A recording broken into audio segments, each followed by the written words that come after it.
संविधान ने देश को दो टुकड़े में बांट करके रखा है, एक आरक्षित वर्ग, एक अनारक्षित वर्ग। तो आप क्या कह रहे हैं, संविधान बेकार है? आप ये कह रहे हैं बाबा साहब अम्बेडकर का संविधान बेकार है? हम ये कह रहे हैं कि संविधान ने बांट के रखा है समाज को। और मैं शंकराचार्य जी को सलाह देता हूं कि वो भारत के संविधान को एक बार पढ़ लें। जो उन्होंने कहा है कि संविधान की वजह से ही सारा ये गड़बड़ हो रहा है, तो मैं उन्हें ये बताना चाहता हूं कि अभिव्यक्ति की आज़ादी भारत के संविधान ने शंकराचार्य जी को दी है।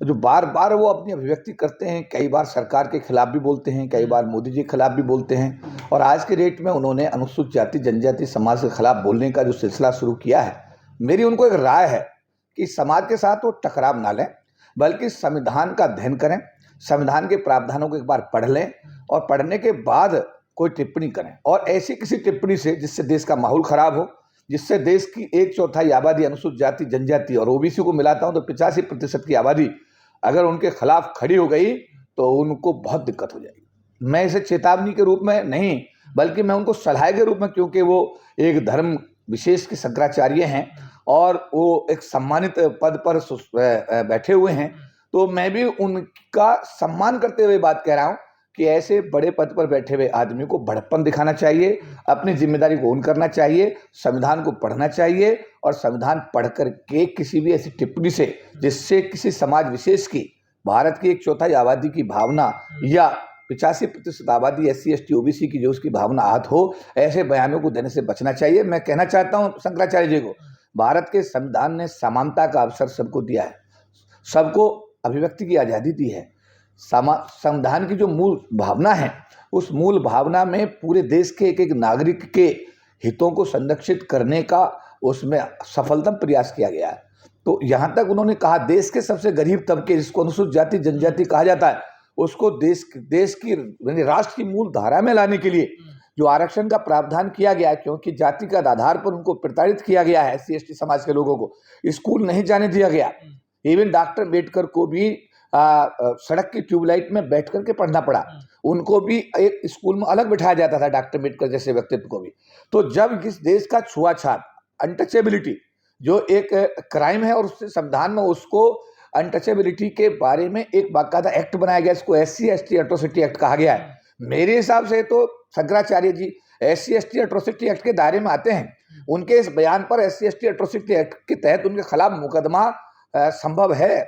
और मैं ये कहूँगा कि अगर उन्होंने अपनी इन चीज़ों से अपने आप को अलग नहीं किया या इन चीज़ों पर उन्होंने रोक नहीं लगाई जो बोल रहे हैं, तो आने वाले दिनों में हम all India federation of SC ST organisations के लोग, बाबा साहब अम्बेडकर द्वारा बनाए गए समता सैनिक दल के लोग, हम लोग उनके खिलाफ SC ST एट्रोसिटी एक्ट में FIR दर्ज कराने के लिए भी मजबूर होंगे।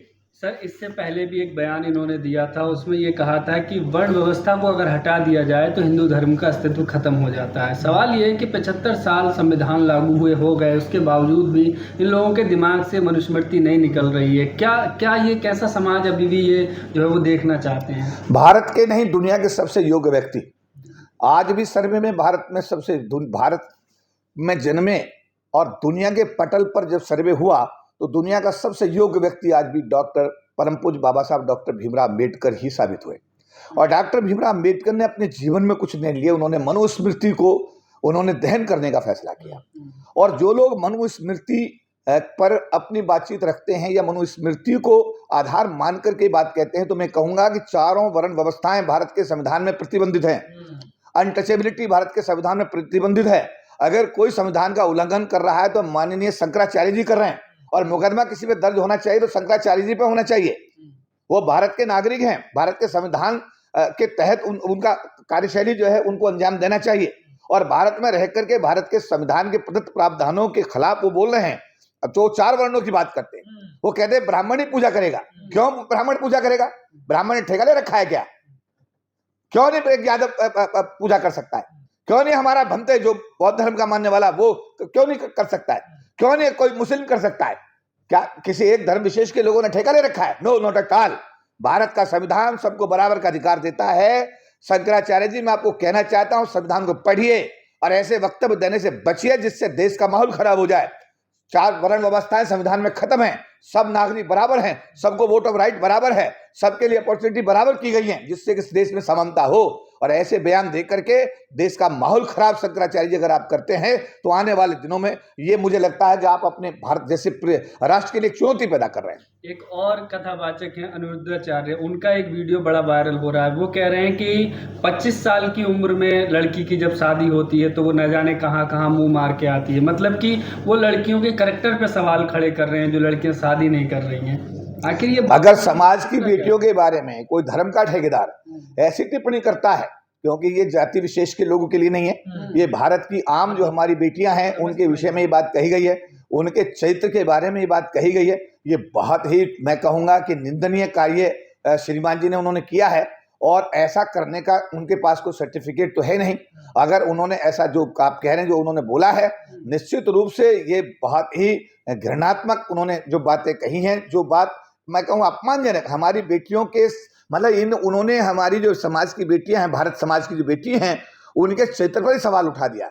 ऐसे धर्म के ठेकेदारों को मैं कहूंगा कि इनको सबक सिखाने का निर्णय लेना चाहिए और जो महिला संगठन हमारे देश में या महिला आयोग, राष्ट्रीय महिला आयोग को संज्ञान इसमें लेना चाहिए और ऐसे व्यक्ति के खिलाफ मुकदमा दर्ज करके उसको जेल भेजने का काम करना चाहिए। लेकिन हम देखते हैं सर, ऐसे बाबाओं के खिलाफ कार्रवाई नहीं होती है, लेकिन अगर कोई एक्टिविस्ट है वो जनता से जुड़े मुद्दे उठाता है, सरकार के खिलाफ अगर बोलता है, उसके खिलाफ FIR हो जाती है, जेल में डाल दिया जाता है। देखिए, सरकार की सोच पर ये बहुत कुछ निर्भर करता है। सरकार को जो साधु संत सूट करते हैं वो बाहर रहते हैं।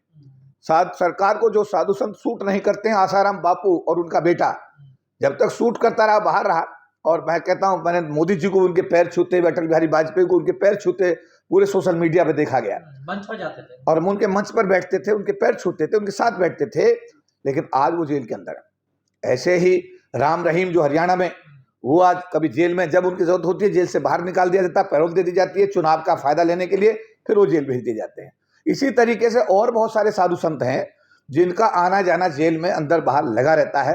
तो ये टोटली राजनीतिक निर्णय है। राजनेताओं को या पॉलिटिकल पार्टीज को जब उनकी आवश्यकता होती है उनका इस्तेमाल किया जाता है वोट के लिए, और जब लगता है कि हमें इनकी आवश्यकता नहीं है तो उनको जेल में भेज दिया जाता है। लेकिन जो भी आपका दूसरा सवाल है, जो ये धर्म के ठेकेदार सरकार को सूट करते हैं उनके खिलाफ कोई कार्रवाई नहीं होती, और जो सरकार को सूट नहीं करते हैं उनके लिए जेल का रास्ता सरकार के पास खुला रहता है।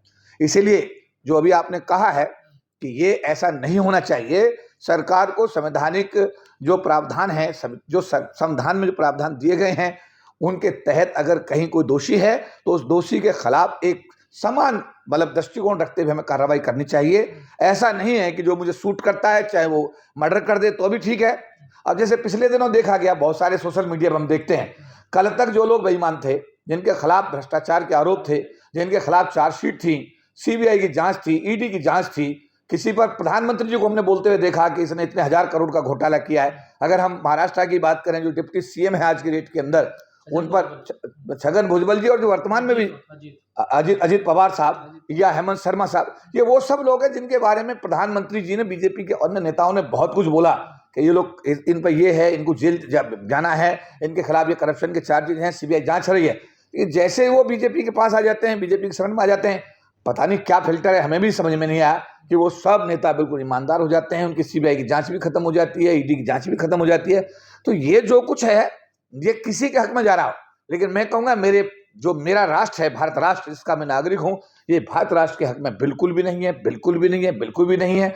और आज की डेट में एक चीज और देखने को मिली है, बदले की भावना में कार्रवाई। अब बदले की भावना में कार्रवाई अगर कर रही है सरकार, तो सरकार हमेशा एक तो नहीं, अभी 10 साल मनमोहन सिंह प्रधानमंत्री रहे, अब हमारे मोदी साहब प्रधानमंत्री हैं। आने वाले दिनों में डेमोक्रेटिक कंट्री है, कोई दूसरा आदमी प्रधानमंत्री बन सकता है। अगर दूसरी सरकार आती है तो इस सरकार के कार्यों की समीक्षा करेगा और वो भी यही काम करेगा जो सरकार कर रही है। तो ऐसा है कि हमको संवैधानिक प्रावधानों के तहत जो है अपनी कार्रवाई को सुनिश्चित करना चाहिए। द्वेष में आकर के, बदले की भावना में आकर के संविधान के प्रावधानों को हम उनको खत्म करते हुए अगर कोई कार्रवाई करते हैं तो मुझे लगता है ये न्याय संगत नहीं है, और इसके लिए सरकारों को ऐसी कार्यविधि से बचना चाहिए।